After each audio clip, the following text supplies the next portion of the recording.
Welcome everyone. Good morning, good afternoon, and good evening. Do say from where you're joining us today in the chat. Before I introduce myself, I just wanted to say that there is a live interpretation into Arabic for this webinar. لمتابعة الندوة بالعربية اضغطوا على زر أو علامة الترجمة interpretation على شكل كوكب في أسفل الشاشة. المرجو اختيار القناة الكورية. أكرر، المرجو اختيار القناة الكورية. يمكنكم كذلك طرح الأسئلة بالعربية وسنوصلها للمتدخلين والمتدخلات. Okay, my name is Hamza Hamouchan. I'm a London-based Algerian researcher and activist and the North Africa Program Coordinator at the Transnational Institute. I will be facilitating this discussion with my friend and comrade Miriam Aura, a Dutch Moroccan scholar activist and a reader at Westminster University. We have a team helping us to run this webinar today. Jess will be taking care of the logistical side and the technicalities. Maha bin Gidha, a project manager at Rosa Luxemburg Foundation North Africa, who will be monitoring the chat, posting relevant links and collecting a few questions from you. And last but not least, Dania, who will be recording the interpretation of the webinar into Arabic. This webinar is co-organized by the Transnational Institute and the Rosa Luxemburg Foundation North Africa office. TNI is an international research and advocacy institute committed to building a just, democratic, and sustainable planet. For more than 40 years, TNI has served as a unique nexus between social movements, engaged scholars, and policy makers. TNI has been organizing a lot of amazing webinars with great speakers since April 1st from last year. And as you can imagine, this comes at a cost. So any support then that you can help us with to continue doing that work will be much appreciated. The North African office of the German Foundation, Rosa Luxemburg Stiftung, was established in July 2013 and strives for the promotion of innovative and creative initiatives in the region to support social justice, bottom-up political participation, and cross-societal dialogue. RLS North Africa cooperates with people and political representatives from the region and work with progressive NGOs, unions, social movements, think tanks, and alternative media platforms. Today's webinar is part of a series that we will be organizing throughout the year, focusing on various countries and themes. The focus today will be Tunisia and Egypt. The next one in April will cover Syria, Libya, Bahrain, and Yemen. This is part of a multimedia project that will reflect on a decade of struggles in the region since 2010-2011. We will try to do this through webinars, podcasts, articles, essays, and short videos. Before I let Miriam give a brief context for today's webinar, I just wanted to let you know that you can share links and material in the chat if you want. And if you want to ask questions, please use the Q&A function at the bottom of the Zoom window to make Maha's life much easier. Over to you, Miriam. Thank you. Can you hear me? All right, thank you so much and welcome everybody. And I've just had a quick peek in the chat and it's incredible how international the audience is. El Salvador, Belgium, Canada, the US, Amsterdam, Barcelona.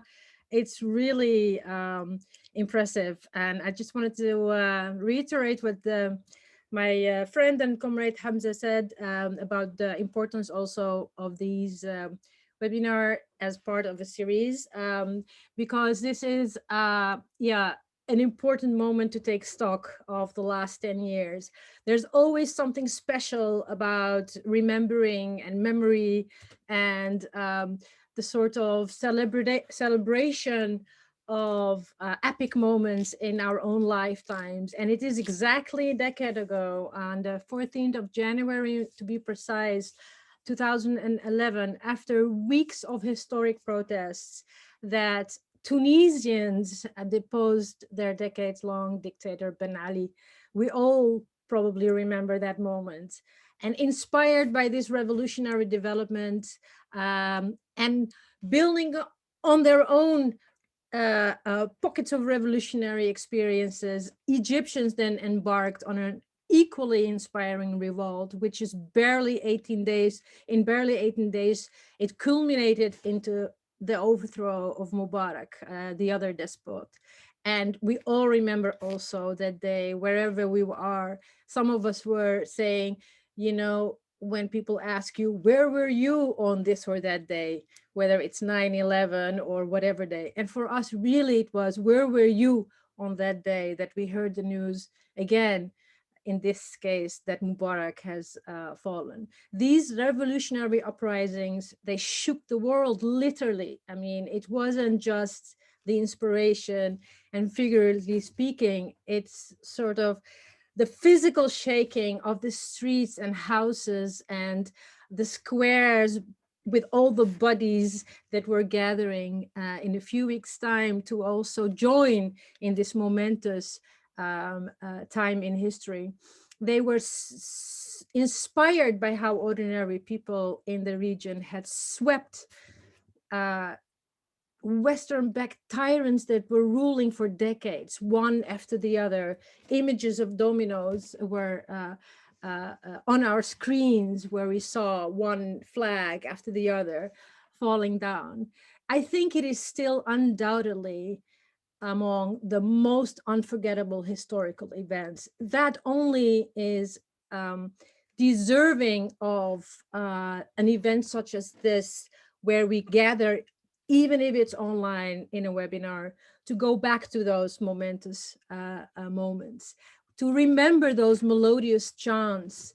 The people want the fall of the regime. We will never forget the rhythm, الشعب يريد إسقاط النظام, and the ways these reverberated across the regions, each adding their own specificity, and how it echoed across the region and several continents far away from the Arab world and North Africa and the Levant and the areas in the Gulf, the Amazigh populations, far, far beyond that. But like most revolutionary situations that are led by common people, the 2011 uprisings released an enormous energy, a collective effervescence that is unparalleled, and it created a sense of renewal. And I think it created also a major shift in consciousness. But precisely because of that, and despite the amazing show of resilience and people power, these revolts also face some of the most considerably difficult challenges and setbacks you can imagine.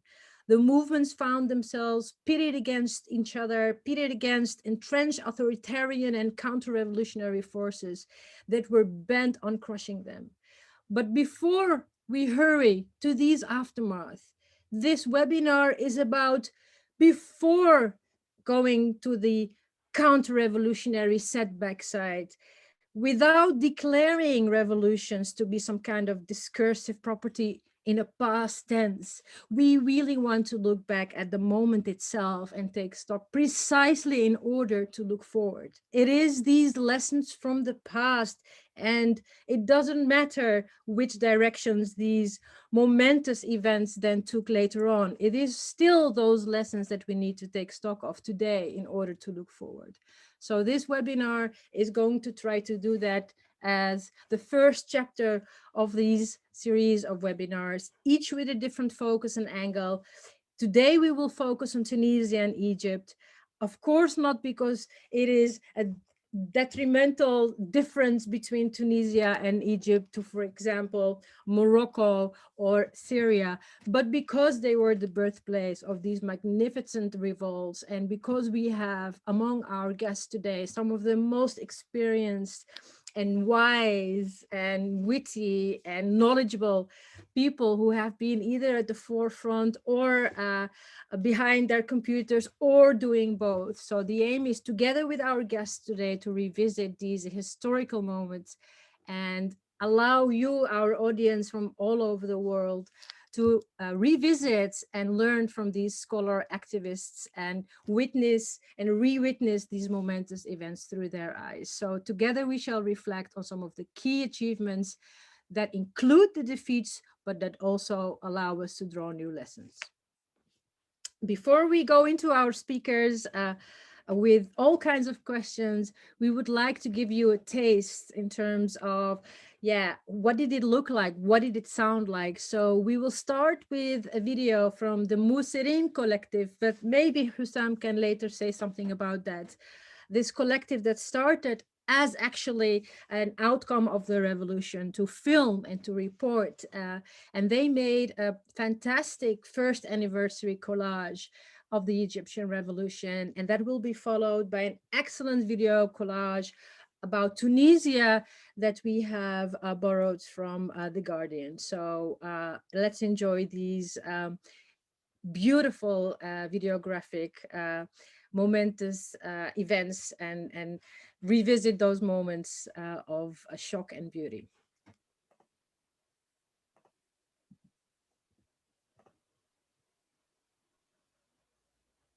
أنا جاي الميدان عشان آخد حقي. ارحل يا أبو سير. الصعب خطير. افرحي يا مشاهد. افرحي يا مشاهد. افرحي يا مشاهد. افرحي يا مشاهد. ثورة تاني من جديد. ثورة تاني من جديد. احنا طلبة جماهير. البنطلون ورا والجبان. ده لايف ستريمينج. الثورة هي الشرعية. تغيير. حرية. عدالة اجتماعية. تغيير. حرية. عدالة اجتماعية. يا شهيدنا مرتاح. يا شهيدنا مرتاح. واحنا نكمل الكفاح. واحنا نكمل الكفاح. واحنا نكمل الكفاح. واحنا نكمل الكفاح. المجلس لازم يمشي. ثلاثة. دستوري لازم يمشي. الشعب يريد إسقاط المشير. الشعب يريد إسقاط المشير. الثورة جايين يوم 25. الثورة جايين يوم 25. الثورة جايين يوم 25. كنا مسجونين جوه هدومنا، مش جوه السجون، مسجونين واحنا ماشيين. النهارده انا جات لي فرصه ان انا ابني وابن اخويا وابن عمي واخويا اللي في بدايه التحرير برضه، انا مش اقل من اطالب بحقي، هو بيطالب بحق البلد كلها وانا بطالب بحق انا بس هنا. قول ما تخافش المجلس لازم يمشي. قول ما تخافش المجلس لازم يمشي. الحريه عليك وليا. الحريه عليك وليا. الحريه للثوار. الحريه للثوار. يسقط حكم العسكريه. يسقط حكم العسكريه.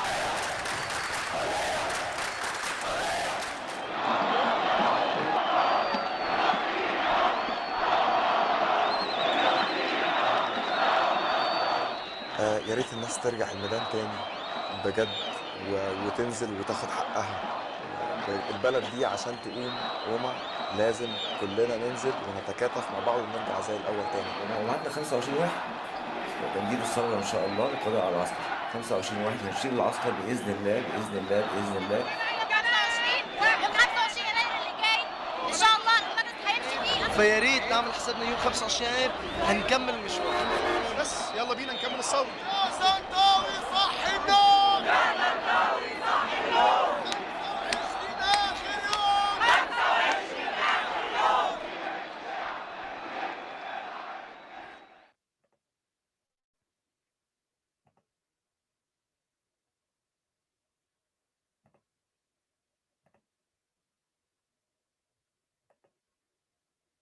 Card machines are essential for any business.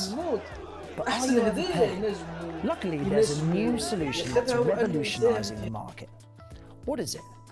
It's a merchant account that enables you to take card payments at the lowest possible rate. Sorry about that. It also comes with new features that help you grow.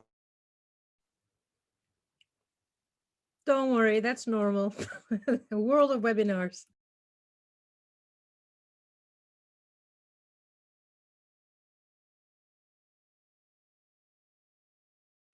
It should work now. Just 1 second. I'll make it work.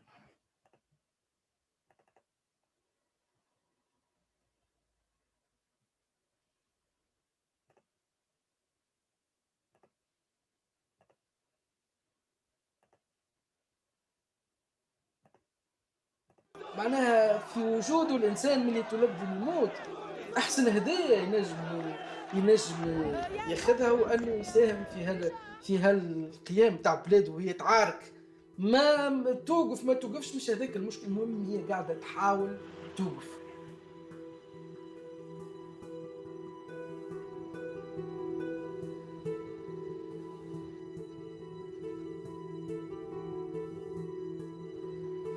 مطهرة فيها يا محمد ان شاء الله حقك ما يضيق يا محمد، يا محمد ان شاء الله حقك ما يضيعش يا محمد، ان شاء الله دمك ما يغبرش يا محمد. وليدي راك وليدي يا محمد، انت فتحت الابواب يا محمد، راك متي شهيد يا كبير.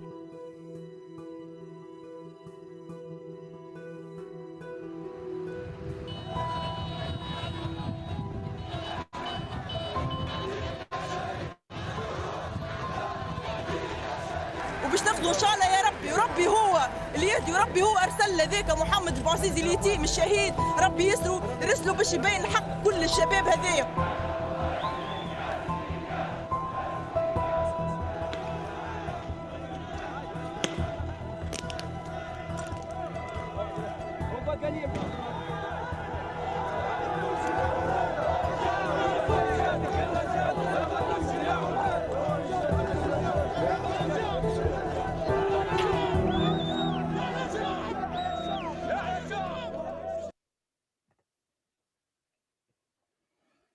Let me introduce the panelists now.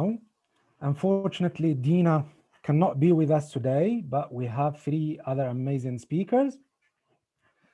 Mubarak Mubarak is a doctoral student in sociology at the University of Massachusetts Amherst. She was an elected member of the Tunisian National Constituent Assembly from 2011 to 2014.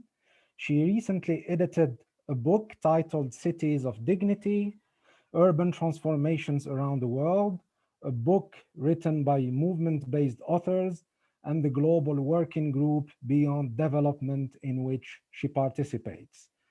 Hussam al-Hamalawi, an Egyptian journalist, photographer, and activist with the Egyptian Revolutionary Socialists. He runs a popular blog called arabawi.org.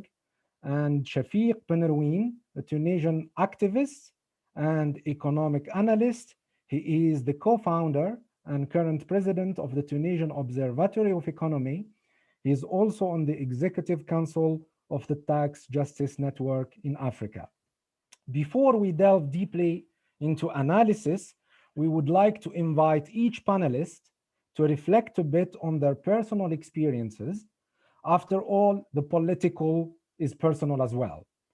Mabrouka, Hussam, and Shafiq, say your friend asked you what happened back then, and you only had a few minutes to answer. What comes to your mind first when you think about the revolutions and how you lived those moments a decade ago?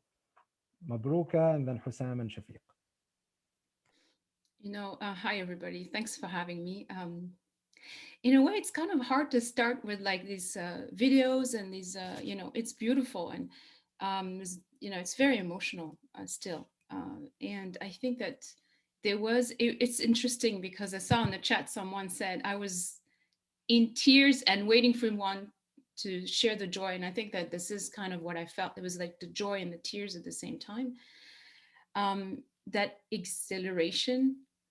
And then I remember it just hit me when my friend Iqbal Msadda and we in Tunis went, after that time, all the families of martyrs came, and it hit me really hard because it's just, it was a violent revolution and people died, so I think about it a lot, and so sometimes it's tough to, it's a cost. But I just wanted to say something.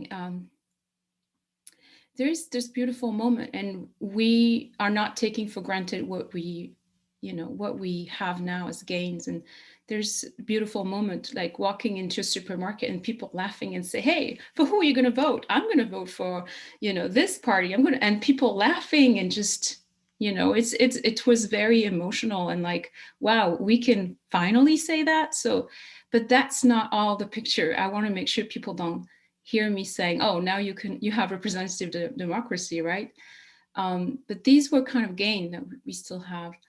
I guess, you know, what happened, what makes me kind of, you know, kind of moved is that potential, that revolutionary potential is here and it's still here.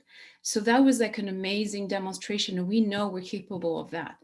And it brings me joy even today when I see people from the working class in the south of Tunisia are shutting down pipelines. It gives me that same joy that that revolutionary force is here and has never died, you know. So that's kind of my two thoughts on it. Thanks.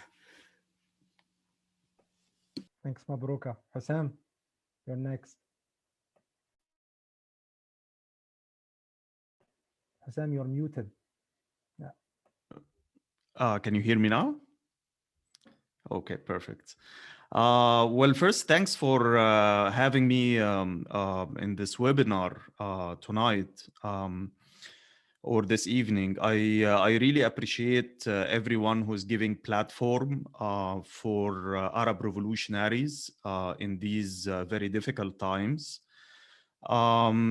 This is not my first time to speak on the anniversary of the revolution. But from like a general notice, unlike the previous years, where usually the anniversary event is an event where most people are depressed, some are even regretting that they did the revolt at some point. Others are weeping over spilled milk. Others are remembering what happened, but they are so demoralized that they are not in a celebratory manner in any sense. But somehow recently I've been feeling, and this is not like some scientific observation, this is just my general observation from following, you know, Twitter and Facebook and the different feeds of the different activist communities that we have specifically in Egypt and in general the region, that this year is a little bit different. And I don't think it's only the magic of the even numbers, you know, like, you know, 10 years since blah, blah, blah, 20 years since blah, blah, blah. I think it's different this time. And I would attribute this to the fact that people are cherishing those moments, are celebrating those moments, and they feel that whatever happened was not necessarily all in vain. And that even with the defeat or the co-opting of the first wave of the Arab revolutions, that some process has been triggered. And I don't think it will be easy to unroll back such process. And what I'm hoping for tonight in our discussion actually is not me lecturing you, God forbid, you know, I mean, on what's to be done or necessarily dictating, you know, I mean, how should we go forward? But actually to have a discussion, not just nostalgic about what happened or recounting what happened, but also about how we can take our struggle forward in such very difficult times. So thanks again for having me, and I look forward to our chat tonight. Thanks, Hussam. Shafiq, same question to you. Thank you for inviting me first.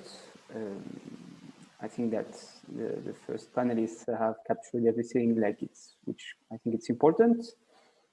What I wanted to say is that when you see the videos and when you see the first protests, I think one important thing that we don't have to forget is that they also put the direction of the revolution. And when they put it like with really simple slogan, but very powerful one. For example, in Tunisia, it was شغل حرية كرامة وطنية, which means like work, we want work, but also economic prosperity. We want freedom, and we want national dignity. And what occurred since 10 years is that there are some, let's say, imperialist powers with allies externally and internally that are trying to impose a kind of equation on us as population, and not only in Tunisia, in all the region, where we can't achieve those three goals at the same time. Meaning that if you want economic prosperity, you need to give up freedom, or you need to give up national dignity, or both. And sometimes people see what's going on in Tunisia, they're saying like, you know, look at freedom, look at what the economic situation is in Tunisia, and maybe we will go and discuss this after. But what is important when you look at the video is that as people who still believe in the revolution in Tunisia and in the Arab world, it's really important that we show to our population, because this kind of equation is imposed on the population, and more and more people are believing that we can't achieve these three goals. It's important that we show that it's possible, and that if it's possible in other parts of the globe, it's possible also in Tunisia, it's possible also in the region. So I think that when I see those, let's say, videos and those protests and all the revolution, how it started, I think it's important that all this energy is not lost in nostalgia or only in emotion, but in determination to achieve those goals. Thank you.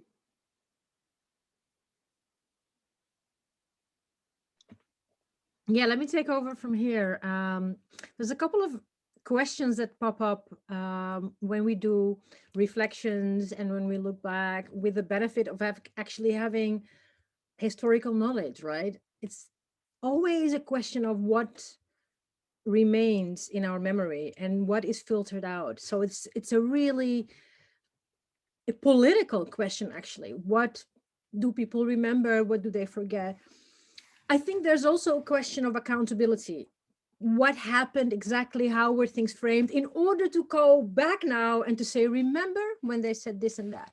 And for me personally, also because of my research and activism, I'm really fascinated by how the Arab revolutions, and actually before that, the uprisings in Iran, were so swiftly and expertly framed as social media uprisings and social media revolution. So I have a question for Hussam, and then if Shafiq and Mabrouka also want to comment on that from the Tunisian perspective, please do so.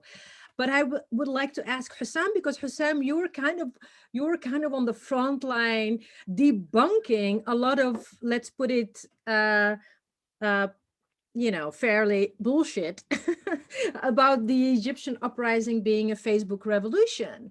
And it's interesting to see how, yeah, none of that, yeah, sometimes it comes back when we look at framings of, for instance, Black Lives Matter and also issues around Me Too as movements, but so it didn't really disappear, but the way the Arab revolutions were kind of framed really had a heavy dose of projection through digital media and social media. So to what extent is this, or was this true or false? You've written a lot, Hussam, at that time, I think, and you were actually, I remember, among the top 10. I used you once in my classroom for my students as an example of, you were mentioned, I think, by The Independent as belonging, as being listed as one of the top 10 social media.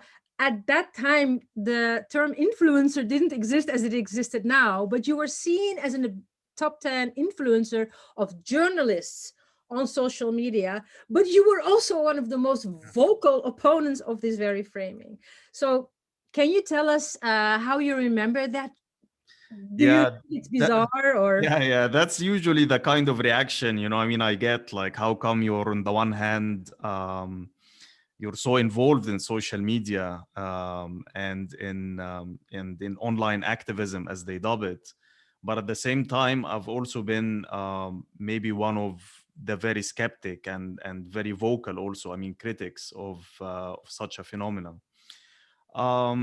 I don't think it's an either or. Like, you don't have to be dismissive basically of social media, and you don't have to be completely hostile to such narrative simply because it's wrong to start with. I mean, first, revolutions do not break out because of Facebook events or because of a hashtag. When a revolution takes place in any society, this means that it was already preceded by years of smaller struggles and smaller victories that are accumulating, that on the one hand, they give boost to the people in society that, well, we can do it. If we had won the strike yesterday, then we can win even more, today. So this emboldens the mass movement even more. That's on the one hand. And on the other hand, it starts fragmenting the political and the security order that has been used in the past to control society overall. So the Egyptian revolution in 2011, for me, in my view, it was the product of a political process that started a decade earlier, in the year 2000, with the outbreak of the Second Palestinian Intifada, which triggered mass movements in Egypt at the time that were unprecedented. We didn't have this in the 1990s under Mubarak. And these movements, although they were essentially regional solidarity movements, but their focus towards domestic dissent was quickly developing. Simply because you hold a protest in solidarity with the Palestinians, you get beaten up, by cops. So, you start chanting against the cops, and you start thinking, why are the cops, hitting me instead of supporting the Palestinians? I don't want to take up so much time in explaining how this, developed in the years later. But going back to the internet, it is a minority of the Egyptian people on the eve of the uprising that had internet access, let alone like 3G, access. If this was an internet revolution, basically, then with the telecommunication shutdown, this revolution would have been crushed easily. But the bloggers in the Egyptian political dissident movement in the years in the run-up to 2011, they did play a role. But their role stemmed from two things. One is the fact that many of the bloggers were already members of political movements on the ground. So we had one foot in the cyberspace, but the other foot was on the ground. We were involved in offline organizing. And the second thing is that the mainstream media and the satellite televisions and the privately owned newspapers, which enjoyed a little bit of a margin to publish dissident news in Egypt, were quoting from the blogs and were quoting from the social media. So whatever Hussam wrote on his Twitter account, which was followed at the time by less than 1,000 followers, basically Al Jazeera would take it and would disseminate it to millions of people, both in Egypt and abroad. Now, 10 years later, social media has become so prevalent. And even when I have so much reservations about privacy-related policies, content moderation policies of Facebook and Twitter and YouTube, etc., but at the same time, they have caused a development in the Arab world, which is very difficult to regress from. I mean, out of 100 million Egyptians, you have 42 million Egyptians on Facebook now. They are connected. You have more than 6 million Egyptians on Twitter. You have more than 11 million Egyptians on Instagram. So as you can see, we're talking about millions. And so this is really changing, the dynamics 10 years later. But at the time, definitely it was not a social media revolution. Yeah, that's really interesting, because what you're trying to say is I mean, I think we had conversations together about that in different, also like Marxism Festival and panels, about the difference between the internet being a tool for organizing and a space to interact and to gain confidence. But then, of course, that changes when you're in a sort of post-revolutionary or in a backlash moment, that those very gains that you had then might turn into, you know, you're giving the information to the Mubarak to find you, but you're willing to take that risk because you need that momentous. So that's really interesting. And I wonder if that's very unique to Egypt. Mabrouka, did you think, is it a universal experience, or did you see different dynamics in Tunisia compared to the description Hussam just gave us? Oh, I'm very glad, Miriam, that you asked this question, because this is time to deconstruct it and get it out of the way. First of all, you know, during the Russian Revolution, the Bolsheviks were very organized because they were able to send their pamphlet in every single hamlet and villages using train and during popular education. Would you have called it a train revolution? Would you have called it a popular education revolution? No. In similar ways, I can stretch a little bit, and I don't know if you all read the last fiction, almost nonfiction, Stanley Robinson's latest book, The Ministry for the Future. The movement, the Children of Kali, used drones against fossil fuel promoters. Would you call the movement a armed revolution, a drone revolution? I don't think so. Again, these are tools, and they're not capturing the core struggle of the revolutionary moment.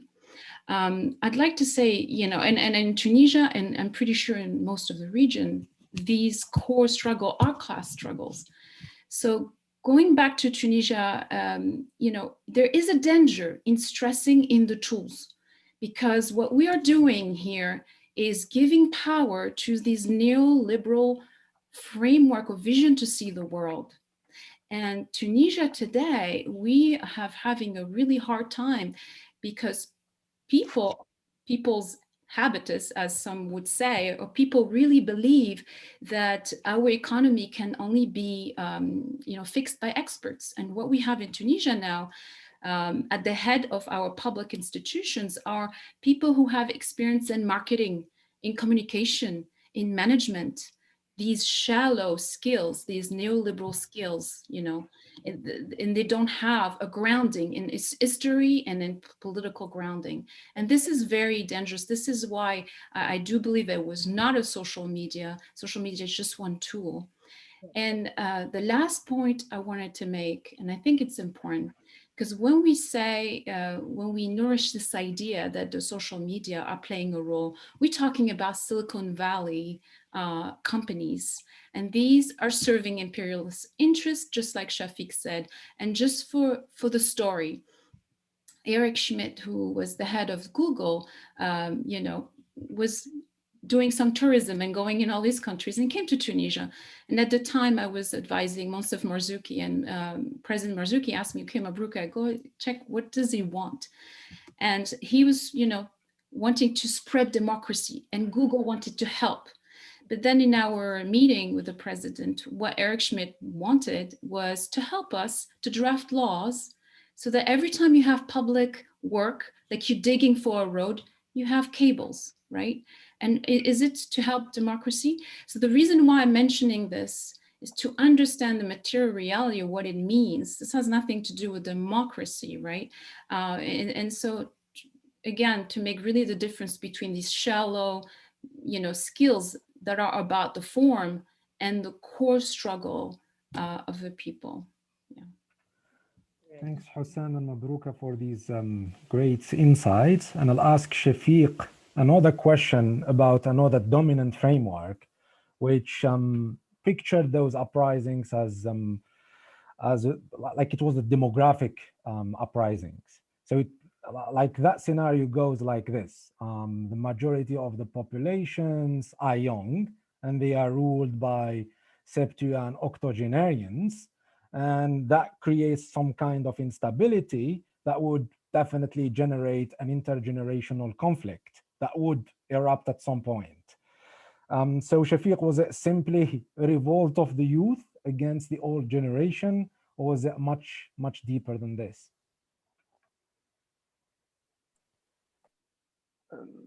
Maybe if I may, just one point on the Facebook also, because one question that is really important is who said that it's a Facebook revolution? I don't remember in Tunisia like people saying that it's a Facebook revolution. So most of the time it's like big medias in the Western capital that are trying to frame. I remember there was also a debate about Jasmine Revolution.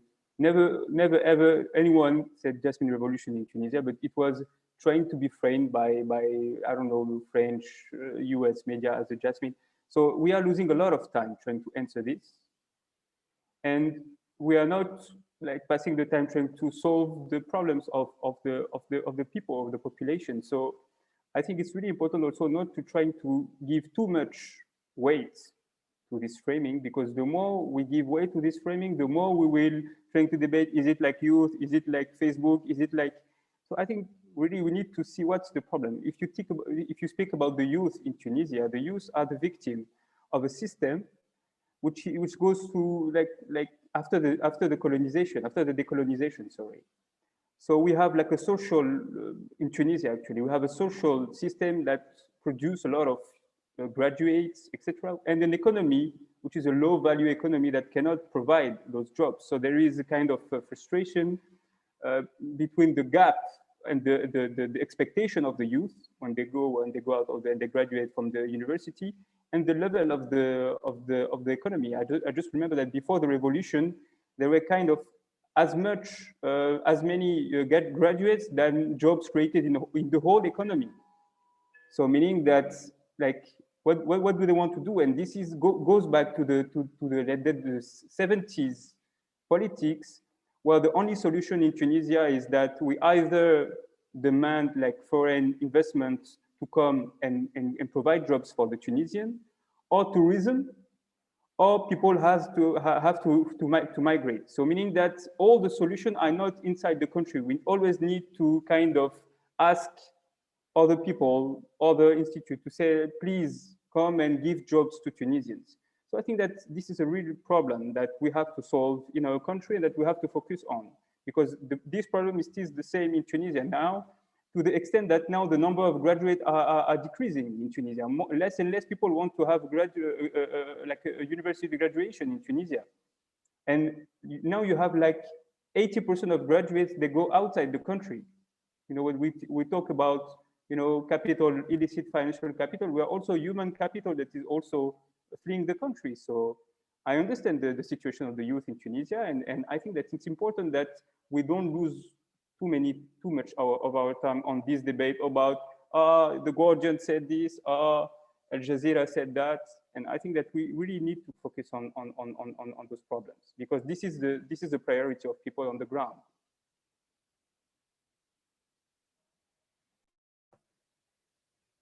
Miriam, over to you.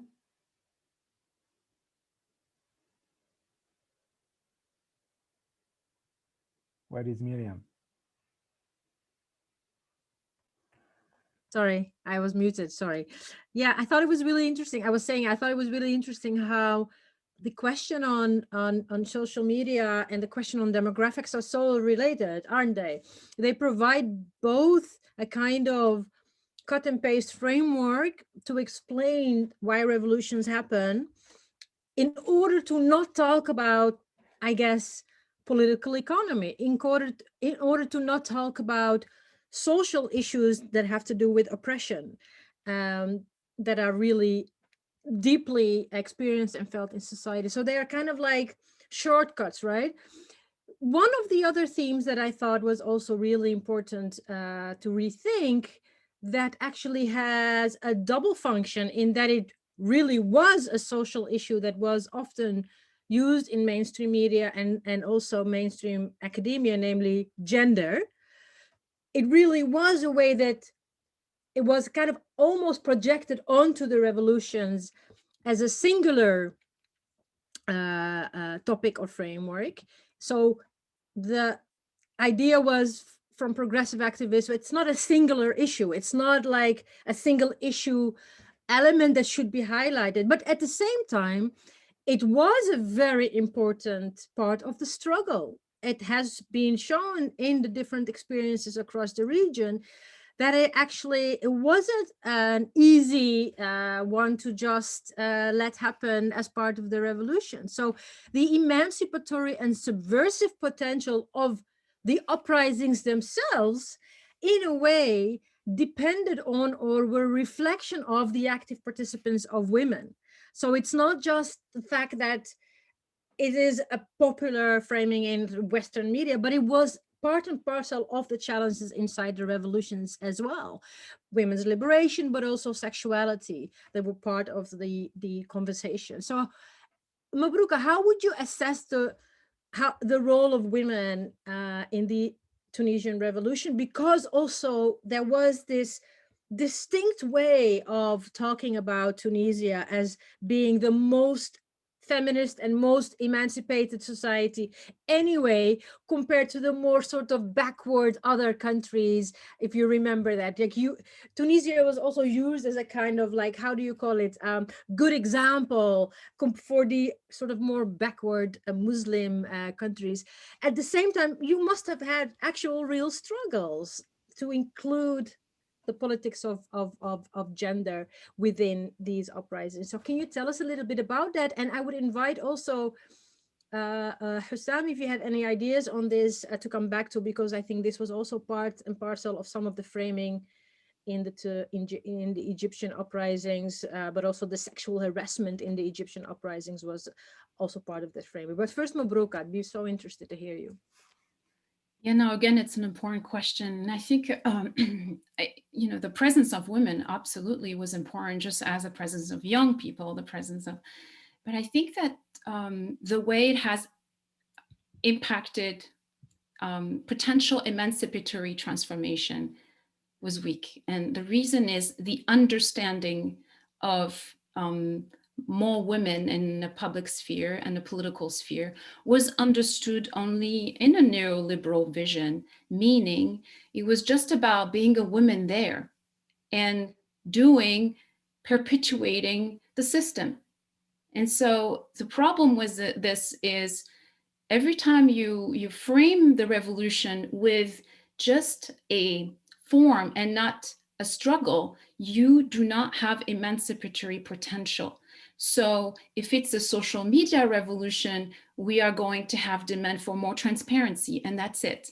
And I know what I'm talking about. When I started working in Tunisia, I kind of fell into that trap, that naivete of we need transparency. You can have open gov and transparency. It's not going to change anything, the material conditions of people. It can help, but it won't transform.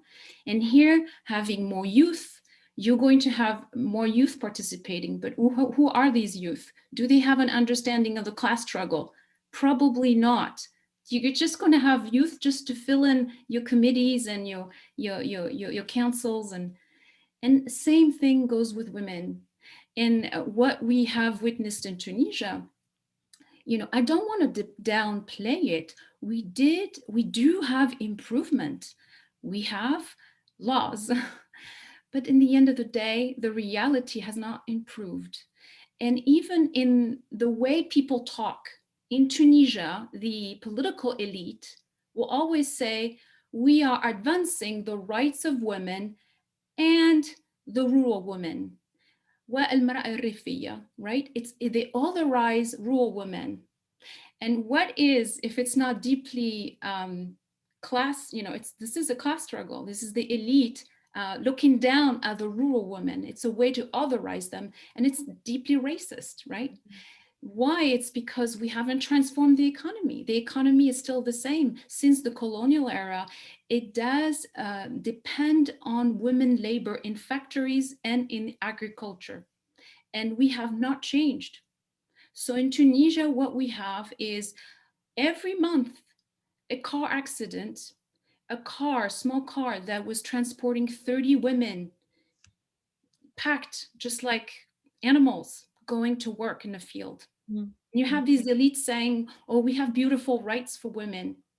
Oh, yes, and we need to take care of the rural women at some point.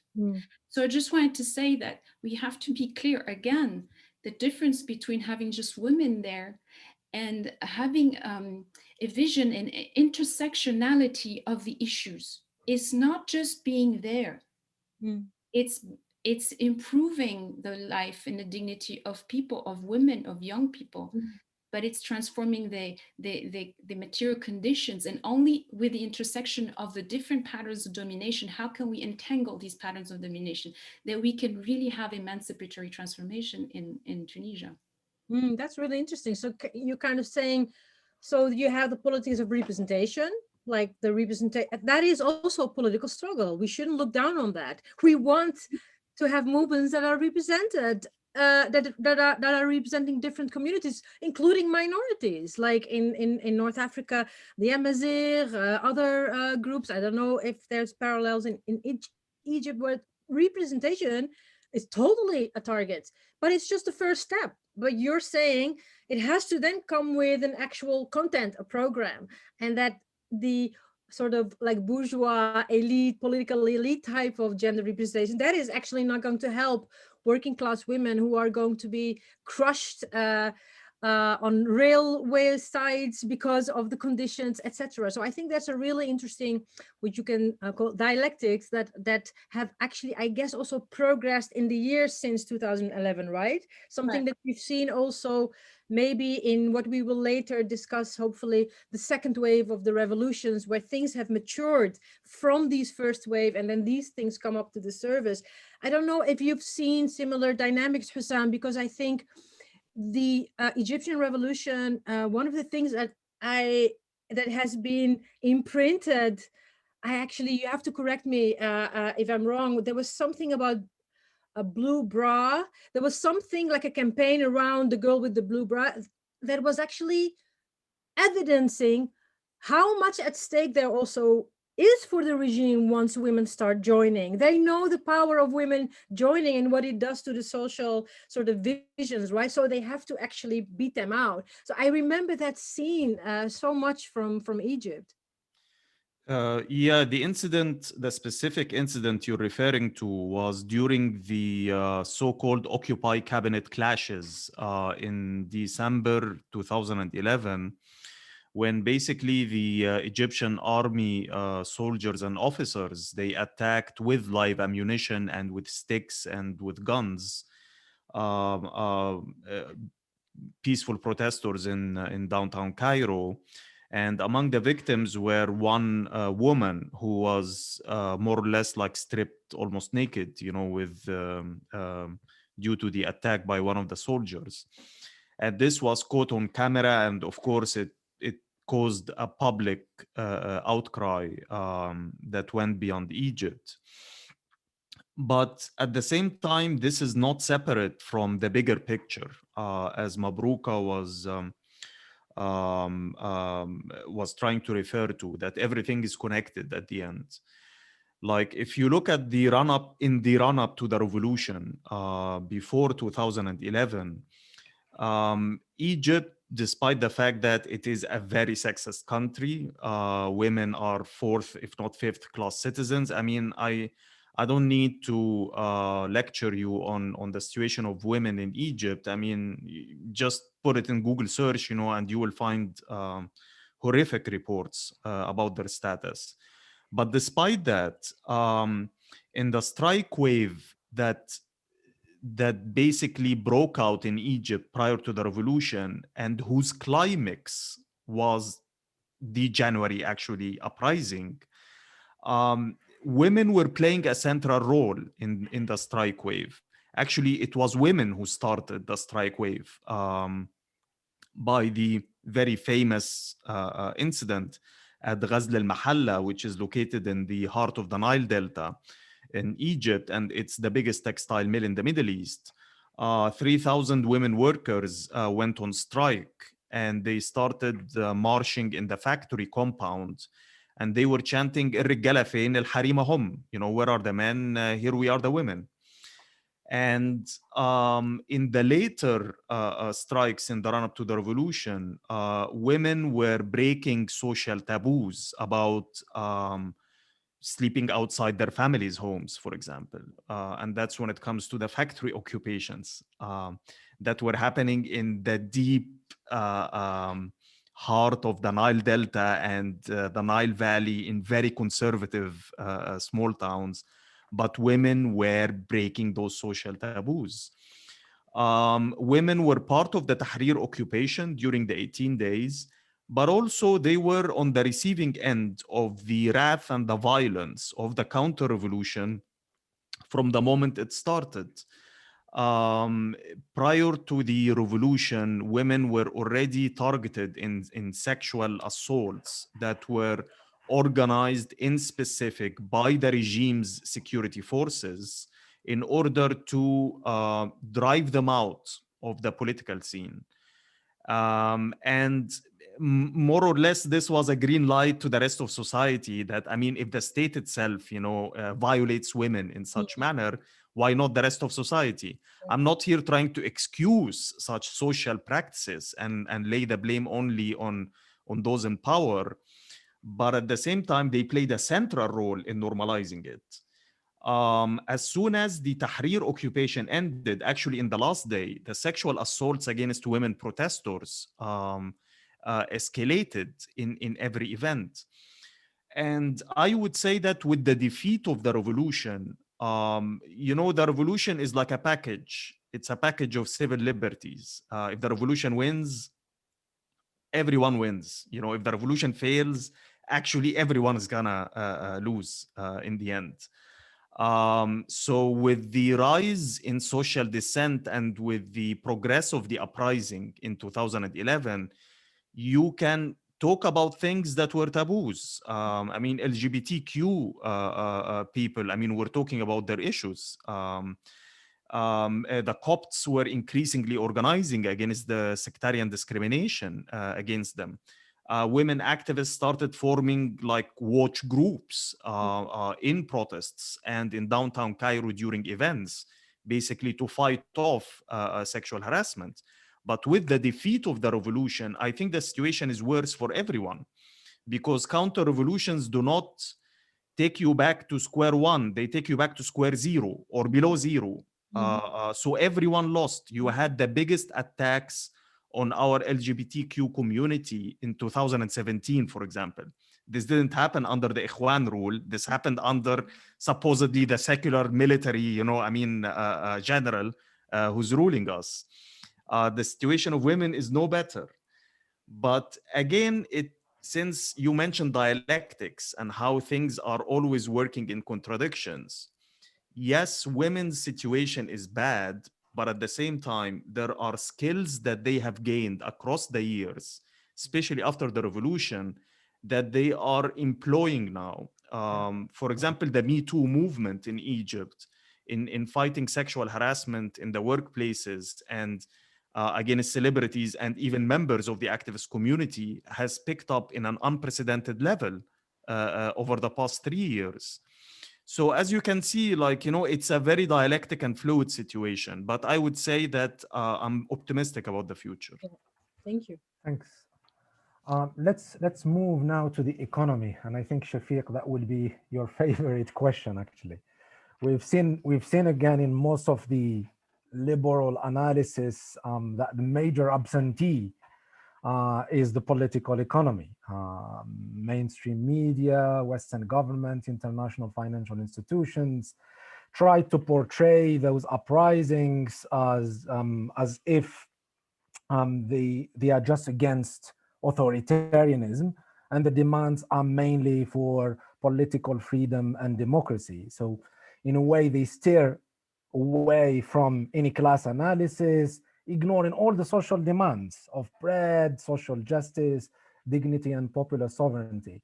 I remember that back in the day, even the head of the World Bank was trying to picture those revolts as pro-market, as if the people in the streets were rising against, an intrusive state that blocked their self-interest through the market. So Shafiq, if you could just briefly outline some of the economic roots of those uprisings and tell us a little bit about the political economy in Tunisia, and then we'll hear from Hussam, and any additional thoughts from Mabrouka would be welcome as well. Thank you, Hamza, for the question. I think one point which I think it's interesting because we are talking about how the revolution is framed and 10 years after. One thing really interesting is that, for example, when you look at how now the situation is portrayed in Tunisia, at the international level, you know, they are trying to portray this as really bad economically, which is true. But when you look at all the media, and I try to look at all the media, like internationally, trying to see if someone, for example, mentioned the IMF, no one mentioned it, which is quite interesting because when you look at the historical perspective of the revolution since 10 years, we are under structural adjustments from the IMF since 2013, which means that if you look at the election at the end of 2011, we only had like 1 year of revolutionary government, actually.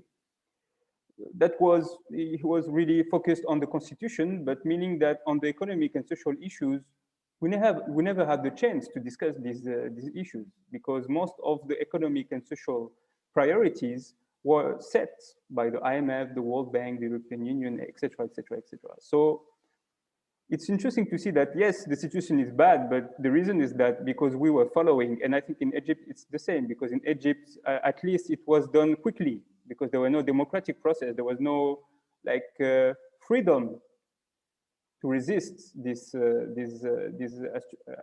structural adjustments. So in Tunisia, we resisted it, and we are still resisting. And I think that kind of the signal that was sent by, let's say, the international media and internally also by the Ben Ali regime's, let's say, promoters and counter-revolutionaries is that the situation was better before. And that if you now want economic prosperity or jobs, you need really to give up freedom. And I think that the turning point of the last protests and the arrest of more than 1,600 people is a turning point in Tunisia. And now they're really serious about it at the international level, but also at the national level. Now you need to give up freedom if you want economic. And now we are really stuck economically because with also the COVID, the situation in Tunisia is quite difficult. And then if you want support from outside, you need now to take seriously those reforms and implement them. And it was like, now when you see the situation in Tunisia, we're still struggling on this. We're still struggling on trying to resist those reforms and not having the time to even think about what would be, let's say, the way we want to develop ourselves. So meaning that we're still in the struggle now, and we're still trying to make sure that we are able to maintain the freedom, to maintain the national dignity, and also to trying to give jobs to all the people that are protesting. They're not protesting for just like, you know, being hired by the state. No, they want jobs. And nowadays, the only institution that can give decent jobs to those people is the state, because in the private sector, you have now a situation where people are paid at the national minimum wage, which is below the national poverty level. So when you have the minimum wage, which is below the national poverty level, so what kind of job are you providing to those people? So this is what we're talking about when we talk. And in terms of political economy, let's say from the beginning, we know we have like what they call the Deauville Partnership, and it was done for Tunisia, Egypt, Morocco, what they called Arab countries in transitions, but they tried to make sure that this revolution will stay under the neoliberal model, and they won't like trying to escape and trying to choose. And I have a lot of, let's say, very funny examples of how this political economy is working in Tunisia. For example, I will give you an example that, and I think Mabrouha can give more details about that. For example, once, like you have the European Union, they wanted to promote a law on public-private partnership. And actually they did like kind of a call for tender, and like a French lawyer won the tender, and he wrote the law, you know, the law on public-private partnership. And it was then sent to a lawyer's company in Tunisia. They just translated it. And then when it arrived at the parliament, you know, at the commission, they were surprised because they said, this is a really bad translation. This is a Google translator. It was badly translated. And even you have some concepts, you know, some concepts that were not even existing in Tunisia. So this just to give you an example of how these, let's say, political economy is working, how they're trying to impose their will. And there is a big contradiction in how, let's say, friends of Tunisia, country friends of Tunisia, are trying to promote democracy, but at the same time trying to impose reforms on the country. Meaning that on one side, you're saying we're trying to promote democracy, but on the other side, you have to follow our will. So this is a big contradiction that we see at the national level. And I will give you another example, which is quite also interesting, is that like last year, 2 years ago, there were laws that will have really bad effect on small farmers. And we tried with the union, agriculture union, to try to say to the parliament, you can't pass this law. It's really dangerous for the small farmers. They say, you can change the law whatever you want, but this law had to pass. And why it had to pass? Because we will receive a loan from the European Union. So just to tell you that even the law is kind of there is a kind of commodification of the law. It's becoming an item, that you can sell. Saying that, okay, give me a loan and I will pass this law, this reform, this reform. And this also has an impact on what we could say the national dignity of the country. When even your laws does not have any values, that you are devaluating the currency like in Egypt, you're devaluating the value of laws. So this has an impact even on people. People, when they're talking about, they're also talking about national dignity. They want the parliament to represent their will, not the will of the IMF or the World Bank or the European Union that are saying that they know better than us what is good for us. So this is what we're struggling about. And until now, we're still struggling with these problems. And we're still, now the government went to Reuters saying that we will do what the IMF wants, please give us some money on international markets. And all of this is kind of the same kind of debate. The protest, the police that is arresting a lot of youth, the Minister of Finance going and saying, please give us money, the IMF not happy with how the things are going. Just compare, just open an IMF document, compare the way they are framing the situation in Egypt and the way they are framing the situation in Tunisia. It seems that they're really happy with the regime in Egypt and they're really happy on how the reforms went. So meaning that, are we really trying to enforce democracy and freedom in those countries? Or are we just playing, trying, it's like I think Obama said it's a lab. Oh, we are a lab, we are just rats, for them. And maybe we're playing, but now it's not working. We cannot implement those reforms. So please, police, put all of these youth in prison. So this is what we're living in. The same equation, saying if you want jobs, just give up freedom and give up national dignity. This is what they are talking about. So this is the political economy. In that sense, it's not really academic. I'm sorry, I'm not an academic, but this is how we're living it. You said it very well, Shafiq. I think people understood what you meant. Maybe Hussam have other additions on Egypt, and then we'll see if Mabrouka can add something if she wants, of course. Sure. What I love about these joint events with fellow brothers and sisters from the other corners of the region is to understand how actually our problems and our struggles are very similar to one another. In Egypt, we started the economic reforms and structural adjustment program in 1991, 1992 under Mubarak. And this was also the year where simultaneously we also launched our war on terror. And you will always find that, the war on terror and neoliberal reforms, they always, go hand in hand. On the one hand, you are dismantling the social order, cutting social spending, dropping all the defense layers of society that they have in order to secure a just economic life. And on the other hand, you militarize society and you declare a war on terror, whereby you stifle dissent and you use the same laws against anyone also who's trying to fight you back on the social level. So you will find this really, everywhere. You start liberalizing the economy and you start militarizing society.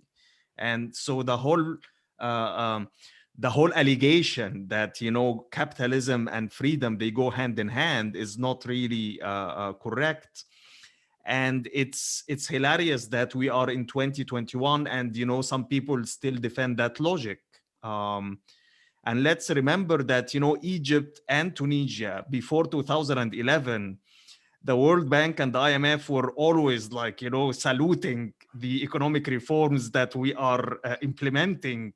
And they even, I think at 1 year, they took us as a poster child for success, where they were saying that, you know, the rest of the globe should imitate what Egypt and Tunisia are doing. And as you can see, it was really a great success. You know, I mean, you had like the biggest revolutions in our history, probably. But I want to add only one little thing to the fantastic, you know, I mean, things that Shafi already touched upon, which is if you want to talk about the economy and the political economy, then we are talking here about the question of social justice, and we're talking about the question of the industrial actions and the organization of the working class. In Tunisia, as well as in Egypt, the silver bullet for the dictatorship were the mass strikes that happened by the end of the uprising. In the case of Tunisia, they were much more organized compared to us in Egypt, because even though they were living under dictatorship, but the trade union federation that they had and the independent trade union movement enjoyed a little bit more margin for maneuver compared to the Egyptian situation.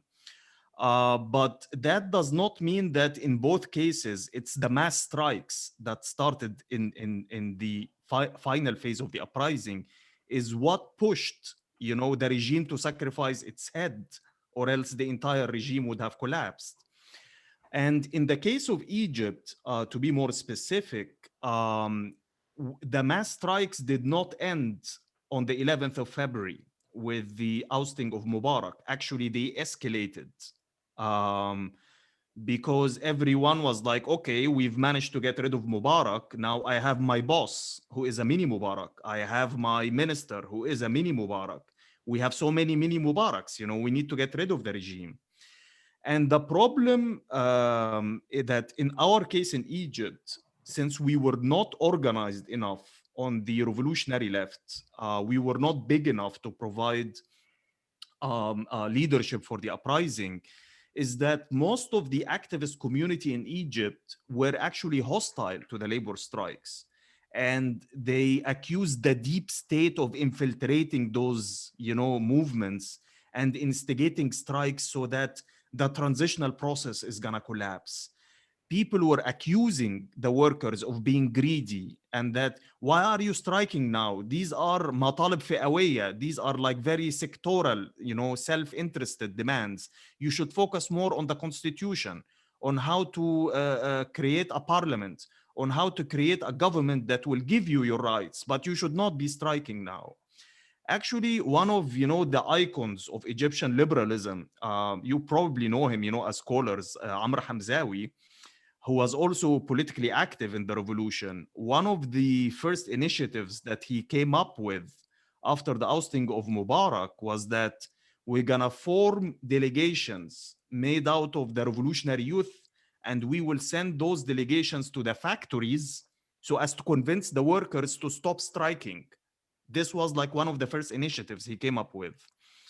So when we reflect back on that experience, which I believe is going to happen again in the future, but I don't think it's going to happen soon, since revolutions are processes that take time to accumulate and to build up. I think that we should always throw our bets. If we want a revolution that is as peaceful as possible, as swift as possible, as clean as possible, and as radical as possible, is that you should throw your weight behind the working class and their mass strikes. Protests in public squares, I've of course taken part in them. I'm very proud of my role in Tahrir. I am very proud of all the heroism of my fellow comrades and my fellow brothers and sisters in Egypt during the Tahrir fights. But it wasn't us in the squares that brought down Mubarak. It was the workplaces that brought him down. Yeah, this is such an important question, the political economy. Unfortunately, this is the question that is not very debated at length. Let me say I think three things that are very important. The first is the IMF and the World Bank. Let's get that out of the way. Those are imperialist tools. We don't negotiate with them. They need to be shut down. That's period, honestly. As soon as the revolution happened, they sent us a new governor of the central bank, Kamel Nabli. He came straight from Washington, took over the Central Bank of Tunisia, injected money so we don't see the loss because the Ben Ali's family took some money out. And for that, we try to get rid of him, and the whole elite was like crying. So, you know, these are imperialist tools. They're not going to help us, okay? They are only here to make sure countries will not move to socialism. The IMF and the World Bank do not intervene in socialist countries. They're only here to make sure that all our countries stay in global capitalism system. That's one. Second is the mystification of Bouazizi. I thought this was very important. There was a question about Mohammed Bouazizi, Allah yarhamu. You know, the narrative is we don't know him. There's only one photo that was taken from at a wedding. We don't really know. Is he a fruit seller? Is he a vegetable seller? Is he unemployed? Did he go to university? We don't know anything about him. And then the narrative tells us he wanted to sell. He wanted freedom of business, right? Whatever. No, in fact, we know who he is. And a lot of scholars have written about him and have interviewed his family. And I recommend Habib Ayeb, who is a geographer who wrote extensively on the life of Mohammed Bouazizi. His material conditions resemble the material conditions of many Tunisians. He is from a dispossessed family, people who were dispossessed, they lost their land and they were reduced to a point where they can only sell fruit and vegetable.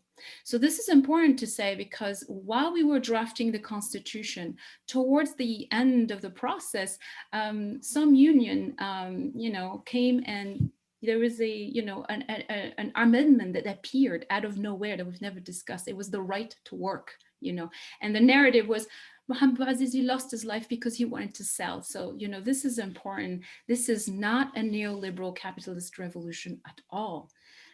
The last point, and I think one of the most important point I would say is the root cause of the revolution. This economy in Tunisia is based on extraction, is based because of comparative advantage on only very few sectors, tourism and extraction of raw resources. There is a displacement of value from Tunisia to the north, the global north. And if we look at the colonial era, same thing. There is an extraction of labor, an extraction of value, an extraction of natural resources. So yes, we could say Tunisia's economy today is a neoliberal economy plugged in global capitalism. Or we could say, oh, Tunisia's economy is still a colonial economy, And why am I saying this? It's because if we look at what's going on, not just the slogan of people rising up, we see that more and more social movements are now tackling more material conditions. They're decolonizing and they're taking over their land and they're taking over their natural resources. And this is what we're observing in Tunisia. So this is already happening. There are people who have claimed land and they have, as I mentioned, workers shutting down pipelines. And these are really important things. And in the constitution, we have plugged in articles to delink from the imperial capitalist global economy. Article 13, many people worked on it. Article 13 is to restore the sovereignty of the Tunisian people over their natural resources. Article 10 tells you that there is a priority on the national economy. Why did we constitutionalize the priority on the national economy, you would ask me? Because the WTO, the World Trade Organization, does not let you do that. So we didn't fix our issues, but we tried to delink because this is the revolutionary demand, is to transform the way we produce, the way we work, and to stop extraction. Yeah, so I think that what is encouraging today is that there are movements, and I encourage everybody to look. There are 2 petitions that are being circulated right now to insist on the food sovereignty for Tunisia and the monetary sovereignty. And this is really important because we had for the first time the international conference on monetary economic sovereignty happened in Tunisia, in Tunis in 2019. And this had an impact today. People rising up are in the demanding monetary policy. These are real things. These are like the government, the state could become an employer of last resort. We could try to get more fiscal space to be able to transform our economy. We must increase wages. There is a correlation. Professor Jawati Ghosh, an amazing economist from India, said it, you know, and proves it. There is a correlation. Rich countries are the ones who have higher wages. It's time that we increase wages. So I see really hopeful things because I think people are tackling the material conditions, the land question, and the natural resources, their fiscal, their food sovereignty. These are important questions that we see popping up now more and more. Excellent points, Mabruka. Excellent. Thank you. So deep and so thoughtful, and so, yeah, I mean, there's like, I heard like 3 books already, like in just this first round. So I'm going to continue the round of questions, but I'm going to already integrate some of the questions that have come up through the Q&A. So we've had numerous questions in the chat and in the Q&A. So what I'm trying to do is already pick up some of those questions that have to do with the next topic. So the next topic actually very much relates to what we've just discussed in terms of political economy, because political economy and the struggle over economic resources and access to how those resources are organized through policy, and I guess also through international relations, right? They are often the examples that are referred to when we talk about where did it go wrong or why didn't it succeed. And so that kind of dialectics and paradoxes of revolutionary temporality, like from the first initial spontaneous stage to a next more deep struggle. So that's why I said at the beginning, we're not just looking back, we're also looking forward in order to learn lessons, to take lessons. But the way we look back has, of course, a lot to say about how we look forward. And I was struck by the words used by, I think, Hussam and someone also in the chat, like how differently we use terms like failure or success. So let us remember also that a lot of progressive activists at the time, they were already saying in very critical commentary and analysis and statements and bayans that this revolutionary process is not going to be unchallenged. So they were already saying there will be counter-revolutionary dynamics. It wasn't something that only was learned afterwards. So if we consider now the current conjuncture and how we are looking back, what is really interesting is to see some of the reports in the media and some of the articles commemorating the 10th anniversary of the events back then, and then actually referring them as failed. And it reminds me of how quickly some of the commentators and analysis were moving from Arab Spring to Arab Winter, if you remember that, kind of like the broken promises of those revolutionaries. So I'd like to hear from you what you think of this framing looking back as a kind of failure and a kind of like, you know, a lost cause. And particularly I'm asking you, the 3 of you, and you can choose who wants to respond. I'm asking you because you actually had a stake in it. You were part of the revolutionary process.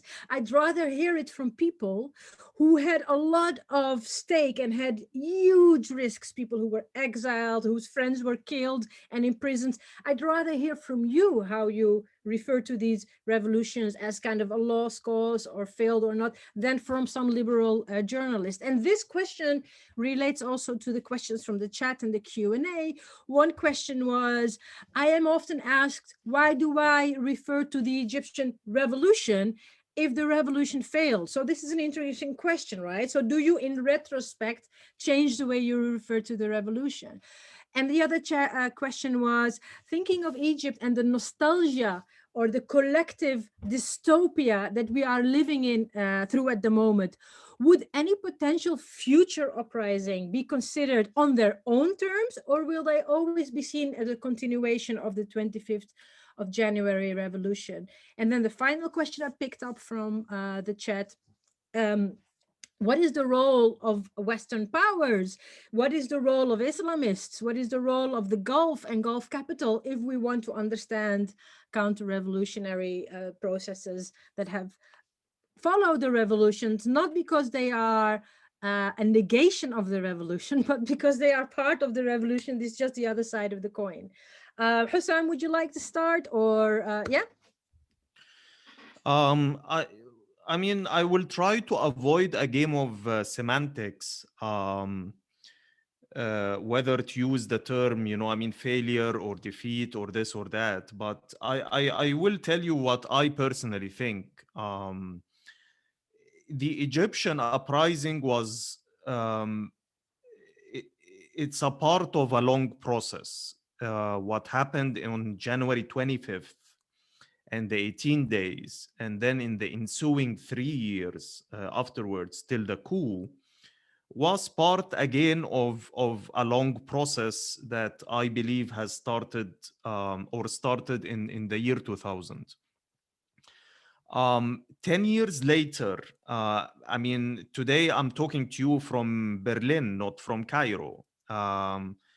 I don't think that there is any fellow Egyptian scholar can speak freely in that, you know, webinar, which should be, I mean, an anecdote or a proof for what the situation is like in Egypt 10 years later. It is actually worse than what it was when it started.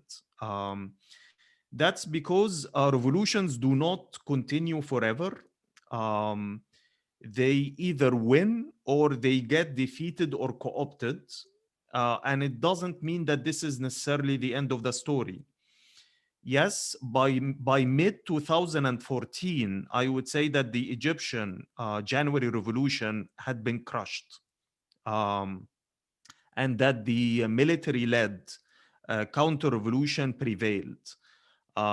This meant the destruction of all independent trade unions we have in Egypt, meant the decimation of political parties, meant the 19 new prisons have been built since 2013 up until today to house roughly 60,000 political prisoners.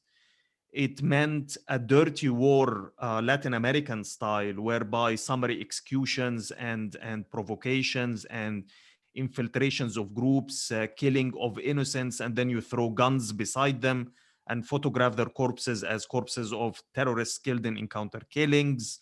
I'm talking about mass exodus of Egyptian dissidents, scientists, teachers, of all sorts of skilled labor out of the country.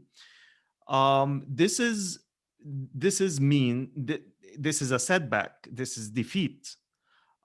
This does not mean that we are finished and that it's the end of the story, simply because the Egyptian revolution did not break out because Hussam al-Hamalawi was inciting for it on his blog, or because X or Y or Z decided to create a Facebook event, or even because that the political forces in Egypt have decided one day, you know, they woke up and decided to make a revolution.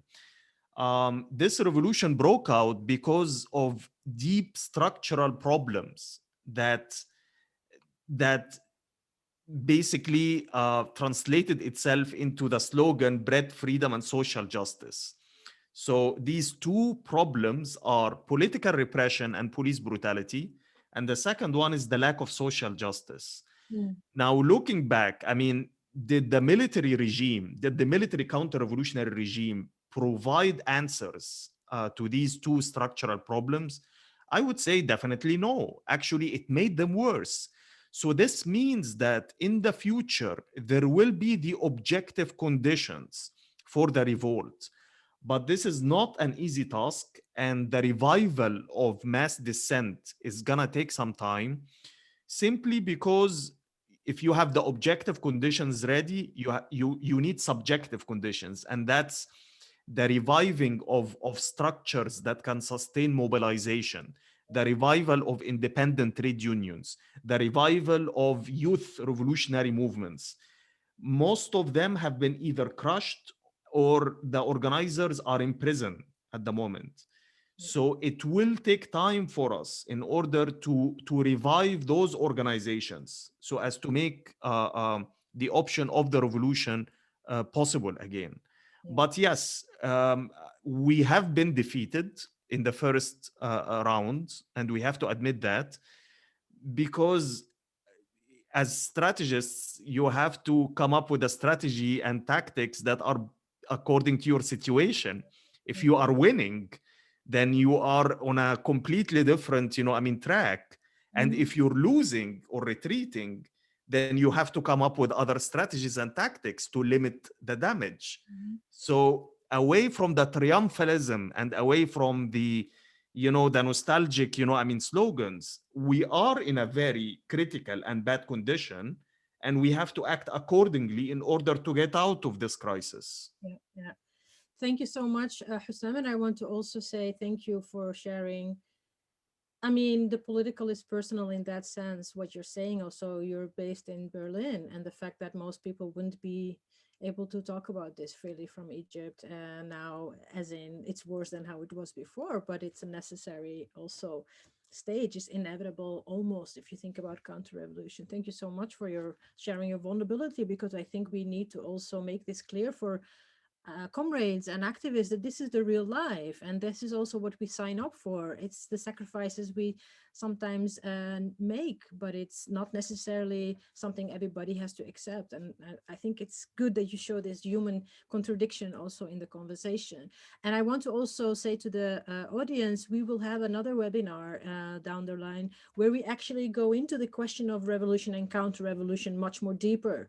Also, like looking at some of the countries like Syria, like some of the countries like Libya, like Bahrain, like other places where we have a much more important discussions to be had about counter-revolution. But I mean, I don't know how it is in Tunisia. If you want to respond also to this question, Shafiq or Mabrouka, some of this will also come back in Hamza's question after me. So don't worry if you don't want to say anything now, but if you want to add something. I guess I agree with Hussam. Like, we get caught up into semantic, and I think I did that too. Back in the days, I thought revolution was a two-step process, and I didn't realize how much my understanding of revolution was colonized by a Western epistemology. Due to the fact of the French Revolution or the Russian Revolution, where you literally kill and remove the monarch and put something new. The problem with asking whether it's a revolution or not, or whether it fails or succeed, it's overlooking, I think, a much more important question, not that it fails or succeed, one event fails, succeed, but mostly, is there emancipatory, transformative change? Like, are there change in the structure of class struggle?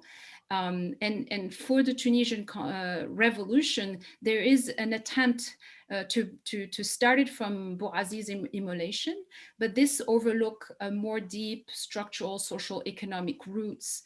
And in a way, true, we could say, we could talk about the revolution as it started, or started even in the uprising of 2008 in the Mine region in Gafsa. Or we could see it if we look at the power struggle today, or 10 years ago, and the class structure, and we look back, like I said, during the colonial era, we see its root, and we could even see what's going on as just a decolonial process, and the revolution, the Arab uprising, being only one act within that long decolonial struggle.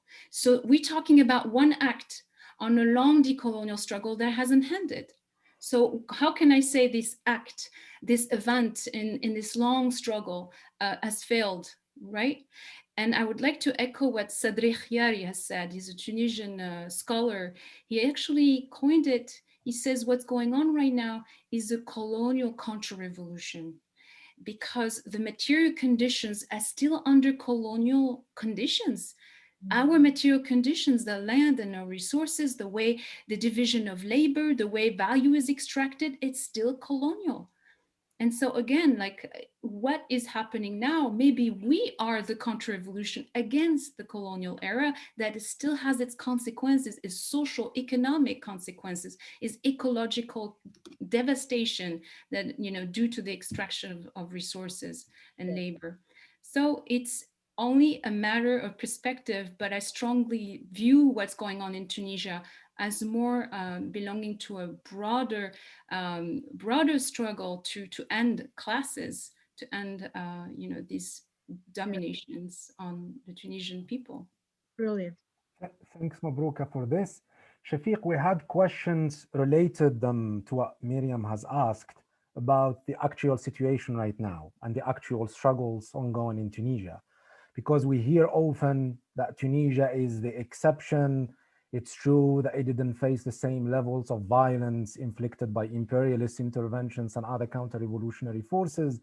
But at the same time, and actually I witnessed that in my field work in Tunisia, we've seen an explosion of protest and political and social discontent, including what happened in the last few weeks. And it would be good if, and actually this begs the question if Tunisia is really the exception.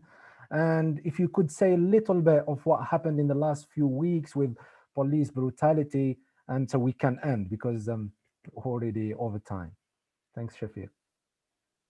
Thank you, Hamza, for asking this question. I think that it's always dangerous to frame Tunisia as an exception in the region, because we are embedded in this region and we are facing the same problems and we are facing the same process.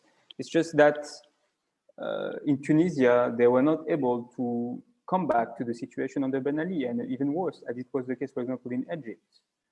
But we are facing the same people who want to come back to this. We are also internally, even in the elite in Tunisia, we have this discourse of Tunisia as an exception. And I think that this is also why we are not able to, let's say, build, let's say, solidarity with other countries. For example, when we see what occurred in Algeria, because Hamza, you are also concerned by revolution, but in Algeria, it was quite powerful. And I did not see like big solidarity movement in Tunisia. And that's really sad, I think, when you think about it. So just about the exceptionalism, I think that this is a problem we still have in Tunisia with this framing of Tunisia. And I think we need to rethink about it and trying to see how we could re-embed ourselves in our mind in the region, because we are facing exactly the same problems as Morocco, Algeria, Libya, Egypt, Sudan, and other countries. So this is the first point. On the last protest, I think, as Hossam said, you have objective conditions. And I think that the objective condition is that, for example, I will give you just like an economic, let's say, figure. For example, if you look at GDP per capita in Tunisia, you see that since 2008, it's stagnating.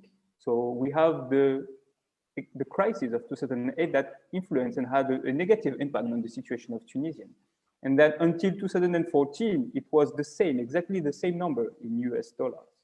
But from 2014, it decreased until 2019 by 23%. So meaning that there is a big impoverishment in Tunisia. So when we talk about what are let's say, the material condition, what are the, let's say, the conditions, the objective condition of revolution, of protest, this is really, really hot in Tunisia. The situation is quite hot because of devaluation, inflation, no jobs.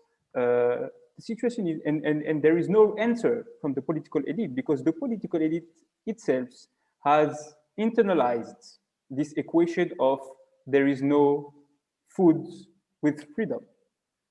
And this is, I think, one of the biggest problems. You can see this with not all the political class, but the majority of them, they are not in solidarity with the protest that we're seeing, and that they are buying the propaganda that we saw even under Ben Ali, that at the beginning of the revolution, they were framed, the people protesting, they were framed as terrorists.